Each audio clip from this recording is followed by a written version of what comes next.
What's up, guys and gals? Time for a bit of a late review, but still before Chapter 45 dropped, it is time for Strike It Rich. Chapter 44. Double fours. And once again, I'm going to say it again, say it loud and proud, she is not Escanor. I'm sorry. You can't talk that much shit and not get demolished. It's manga 101, Reed. It's manga 101. If you're not Escanor, you don't get to talk trash like this. It's just the rules. I'm sorry. Even the Prince of All Saiyans, one of the greatest and most famous and beloved anti-hero, turned good guy, villain, fictional characters in manga history, he still gets jumped. He still gets shit on.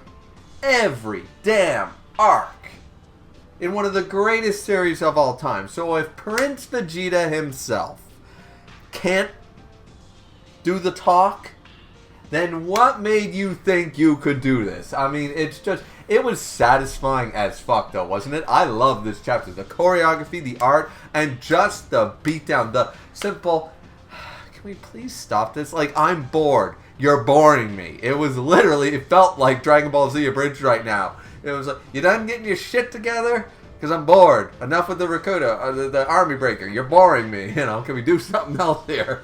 And I was just like, yes, but the action was still there. It was a really good chapter. Don't have much else to say, honestly, other than it was satisfying. It was like, mwah, chef's kiss. Because once again, a lot of Kengan fans obviously not very happy with Omega right now. I just recorded the Omega review a little bit ago. And talking about the Star review here, obviously so many people are happy with this one. And I get it. I get it, especially from an artistic standpoint. This is not quite a Shura level art as far as I'm concerned. I prefer to Shura's, but this is definitely far better than Omega's been giving us right now. And I understand that these are two different artists, but still the passion, the quality is just better.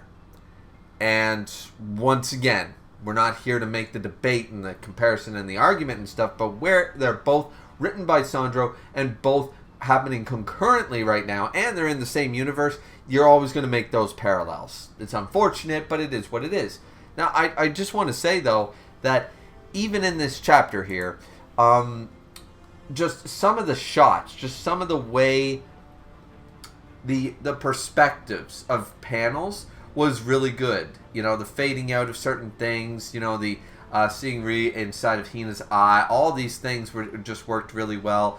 And just the amount of impact, the impact blasts, you know, like in real life that wouldn't happen. To be like, crack, boom, and it's like shockwave. Everything's a shockwave like old Ashura was. And I think that's what's missing is the level of impact we're getting from hits and misses and dodges in Omega fights are right here in Strike It Rich. So it's working really well. We get the pretty over this idea. As I said, she gets a bit of a beatdown, and everyone's really freaked out, except for main man Kurushi. The freak himself is there like, you know, like we don't get a reaction from him, but he's the only one not sweating.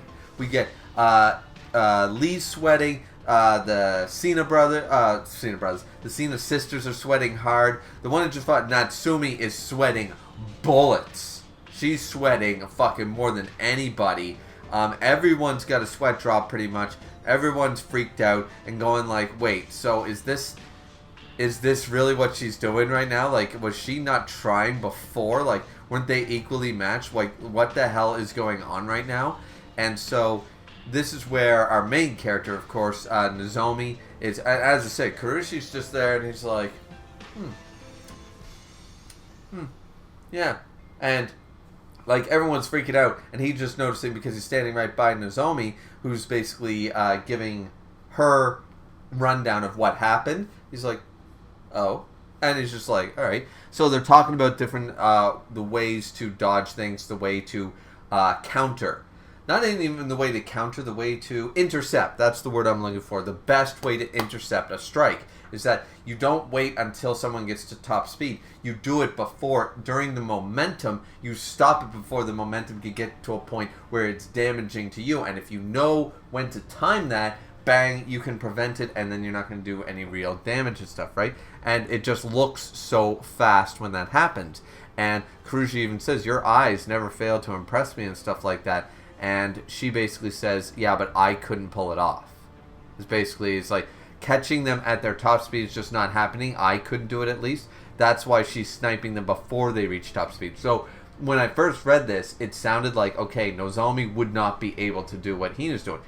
She can, if she can figure out when to move before the strike reaches top speed, if she can read that far ahead. Once again, her eyes give her the capability of doing this, because what she actually said was, catching them at top speed is something I couldn't do.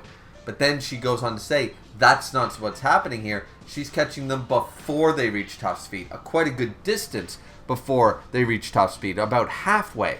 So this is really freaking out Ri. She's like, what the hell's going on? She's grappled on the ground and stuff, and it's just like, what's going on? And it's like, you're obsessed with this. You really like the Army of God that much? And it's like, did you forget our true mission? And then we're back into Bloody Monday with women. We're back in, it's like, it's Kengan with women meets Bloody Monday with women. Once again, guys, go check out Bloody Monday. Such a damn good series. Top 30 manga I've ever read. And we get the House of Stars, right? And congratulations. Now, we've seen this character before, I believe. The one with the star with the blood and all that stuff. I believe this was in early chapters when we were getting more of the Hina backstory and stuff like that. It's like, the 9 of you have been chosen to be star children. 9 planets, 9 stars. Let's go. Technically, the sun is a star too. But anyway, semantics.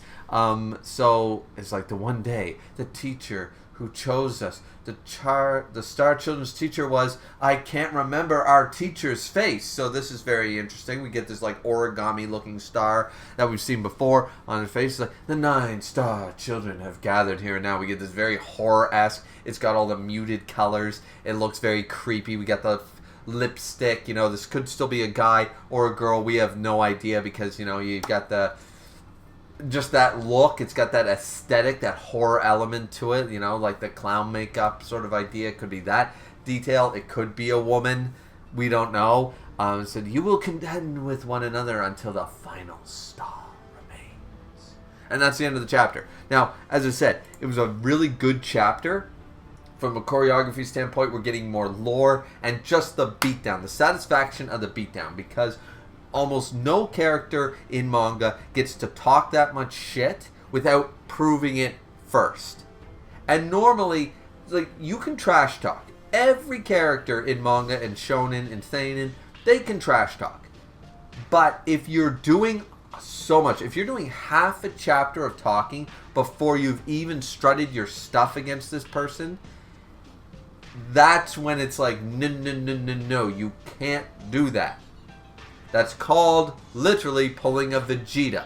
When you pull a Vegeta, you fail. Unless you're Escanor. There is the Escanor clause. There's an exception to every rule.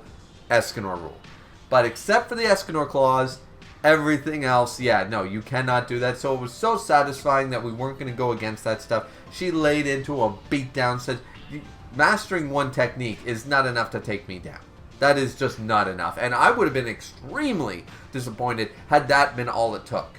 Like, one person mastering just one move over and over and over. I mean, you could make the argument that that's what Kuroki did. But no, Kuroki doesn't do that. You know, you could argue that about other Kengan characters. It's like, no, the difference is they have signature moves, but they still have other abilities and other, you know, some of them have very limited named attacks, but they still have an entire style.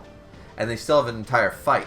Kuroki's whole thing isn't just using Devil Lance over and over and over and that's it, right?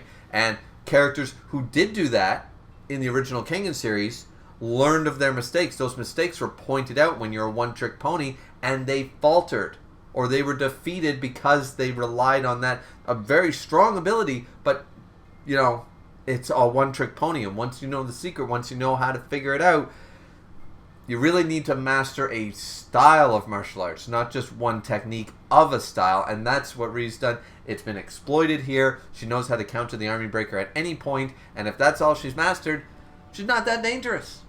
You know, realistically, to anybody who knows how to deal with army breaker. So, yeah. Anyways, I really liked Star Chapter 44. What do you guys think? Let me know down in the comment section down below. As always, don't forget to like, comment, and subscribe. Sorry it was late. I was just under the weather, you know, from basically Sunday-ish, Monday into all of Tuesday and stuff, and just slowly recovering right now. Maybe you can tell. I'm still a little stuffed up, but is what it is. Hope you guys enjoyed. Don't forget to like, comment, and subscribe. Wait, plug. Third time. Plug. Like, comment, and subscribe. Well, let's plug it 3 times. You know, should be 4 for Chapter 45. Anyways. Alright, this ain't a birthday. We don't need to count, you know, say it, you know, 95 times or whatever. So, alright, that's it from me, guys. Be back here for Chapter 45, hopefully a little earlier next time. But, yeah. It's out now. It's before Chapter 45. That's the main thing. So, let me know what you guys thought of the chapter, and we'll see you next time. Sayonara.